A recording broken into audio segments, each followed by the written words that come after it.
নমস্কার বন্ধুরা, আমার রান্নাবান্না চ্যানেলে তোমাদের সকলকে স্বাগত জানাই।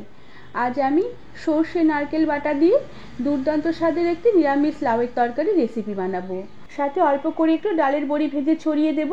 খেতে দুর্দান্ত স্বাদের হবে, গরম গরম ভাতের সাথে খেতে অপূর্ব লাগবে। আর বানানোর পদ্ধতি একদমই সোজা, খুবই কম সময়ের মধ্যে রেসিপিটি বানানো হয়ে যাবে। রেসিপিটি তোমাদের সম্পূর্ণ দেখার অনুরোধ রইল, আর দেখে ভালো লাগলে একটি লাইক, শেয়ার আর সাবস্ক্রাইব করে দেবার অনুরোধ রইল। তার সাথে যারা আমার ফেসবুক পেজ থেকে দেখছো তাদের পেজটিকে ফলো করে দিয়ে ভিডিওটি লাইক শেয়ার করে দেবার অনুরোধ রইল। এখানে আমি প্রথমে লাউ কেটে নিয়েছি, লাউয়ের খোসা ছাড়িয়ে লাউ একটু ছোট ছোট করে কেটে নিয়েছি। আর লাউ কেটে বেশ ভালো করে ধুয়ে জল ঝরিয়ে নিয়েছি।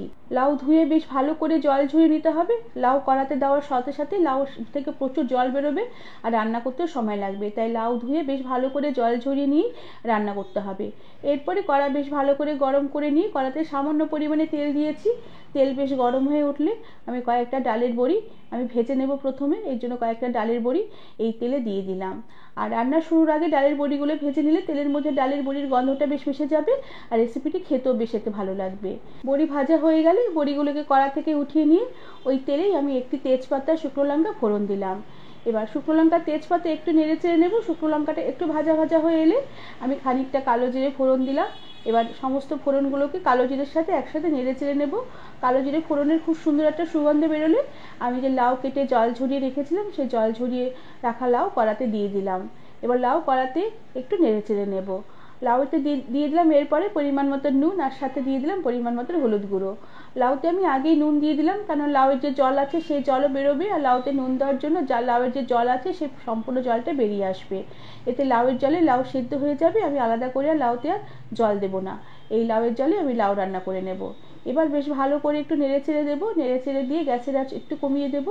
ঢাকা দিয়ে রেখে লাউ আমি রান্না হতে দেবো, যাতে লাউয়ের যে জল আছে সে সম্পূর্ণ জলটা বেরিয়ে আসে আর লাউটা বেশ সুন্দর মজে আসবে আর একটু লাউটা সেদ্ধ হয়ে আসবে। কিছুক্ষণ ঢাকা দিয়ে রেখে রান্না করে নেবার পরে দেখো ঢাকনা খুলে দিয়েছি। লাউয়ের যে জল, দেখো জল বেশ অনেকটাই বেরিয়ে এসেছে। এই লাউয়ের জলে লাউ রান্না হবে, আমি আলাদা করে জল দেবো না। তবে লাউ আরেকটু রান্না হবে, এর জন্য আমি আবার একটু নেড়ে চেড়ে দিই, আবার ঢাকা দিয়ে রেখে আমি ভালোভাবে লাউগুলোকে সেদ্ধ হতে দিলাম। আর এই ফাঁকে আমি লাউয়ের জন্য মশলা বানিয়ে নেব। এর জন্য একটু মিক্সার গ্রাইন্ডারের বাটিতে আমি দিয়ে দিলাম সামান্য পরিমাণে একটু সর্ষে। এখানে আমি সাদা সর্ষে দিয়েছি, তবে তোমরা চাইলে কালো সর্ষে ব্যবহার করতে পারো। আর সর্ষের সাথে দিলাম 2 চামচের মতো নারকেল কোড়া।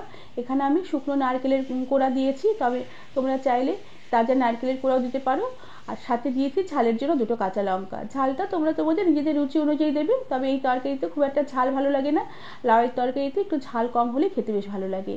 আর প্রথমে এই সমস্ত মশলাগুলোকে শুকনো অবস্থায় গুঁড়িয়ে নেব। এরপরে মশলাগুলোকে অল্প জল দিয়ে বেশ ভালো করে মসৃণ করে পেস্ট করে নেব। এদিকে লাউটাও বেশ অনেকটাই নাড়তে নাড়তে জল বেশ শুকিয়ে এসেছে আর লাউটা বেশ সেদ্ধ হয়ে গেছে। এবার ভাজা বড়িগুলোকে লাউতে দিয়ে দিলাম, আর সাথে যে মশলা বেটে রেখেছিলাম সে বাটা সর্ষে আর নারকেল একসাথে আমি কড়াতে দিয়ে দিলাম। এবার সমস্ত কিছু বেশ ভালো করে নেড়ে চেড়ে দেবো আর আবারও ঢাকা দিয়ে কিছুক্ষণ রান্না হতে দেব। এতে লাউটা আরও একটু মজে আসবে, সর্ষে নারকেলের ফ্লেভার লাউয়ের মধ্যে ঢুকে যাবে আর যে বড়িগুলো দিয়েছি বড়িগুলো একটু নরম হয়ে আসবে। কিছুক্ষণ এভাবে ঢাকা দিয়ে রান্না করে নেবার পরে ঢাকনা খুলে দিয়েছি। দেখো বড়িগুলো একদম নরম হয়ে মজে এসেছে আর লাউও একদম পুরো একদম সুন্দর মাখা মাখা হয়ে এসেছে। সবশেষে উপর থেকে একটু স্বাদের ব্যালেন্সের জন্য চিনি ছড়িয়ে দেবো। যেহেতু লাউ একটু জলীয় সবজি, তাই একটু চিনি না দিলে লাউয়ের তরকারিটি একটু জলসা জলসা লাগবে, খেতে অতটা ভালো লাগবে না। চিনির পরিমাণ সামান্য দিতে হবে, সামান্য চিনি দিয়ে বেশ ভালো করে একটু নেড়ে চেড়ে মিশিয়ে নেব আর আবারও কিছুক্ষণ ঢাকা দিয়ে রেখে রান্না করে নেব। আর এরপরে ঢাকা খুলে দিয়ে লাউয়ের তরকারি নুনের পরিমাণটা একটু চেক করে নেব। যদি নুন লাগে এই সময় সামান্য একটু নুন ছড়িয়ে দেওয়া যেতে পারে, তবে আমার রেসিপিতে আর নুন লাগবে না, আমি মোটামুটি পরিমাণ মতোই নুন দিয়েছি। এবার সবশেষে উপর থেকে একটু তাজা ধনেপাতা কুচি ছড়িয়ে দেবো। এতে লাউয়ের রেসিপির স্বাদ বহুগুণ বেড়ে যাবে। লাউয়ের তরকারিতে যদি একটু ধনেপাতা কুচি দেওয়া হয় খেতে দুর্দান্ত স্বাদের হয়।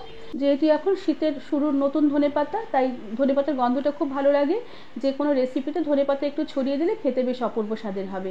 ধনেপাতা দিয়ে বেশ ভালো করে নেড়ে চেড়ে মিশিয়ে নিয়ে আমি এবার গ্যাসের আঁচ বন্ধ করে দেবো। এরপর ঢাকা দিয়ে কিছুক্ষণ স্ট্যান্ডিং টাইমে রেখে দেবো। এতে ধনেপাতার গন্ধটা রেসিপির মধ্যে বেশ ভালোভাবে মিশে যাবে, খেতে দুর্দান্ত স্বাদের হবে। কিছুক্ষণ এভাবে স্ট্যান্ডিং টাইমে রেখে দেওয়ার পর ঢাকা খুলে দিয়ে আমি লাউয়ের নিরামিষ তরকারিতে সার্ভ করে দেবো। আমার আজকের রেসিপি তোমাদের কেমন লাগলো আমাকে তোমরা কমেন্ট করে জানাবে।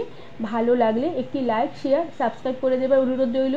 তার সাথে পাশে থাকা বেল আইকনটি প্রেস করে দেবে, যাতে আমার সব নতুন ভিডিও নোটিফিকেশান সবার আগে তোমাদের কাছে পৌঁছে যাবে। আজ তাহলে আসি, পরে আবার একটি অন্য কোনো নতুন রেসিপির সাথে দেখা হবে। ধন্যবাদ বন্ধুরা।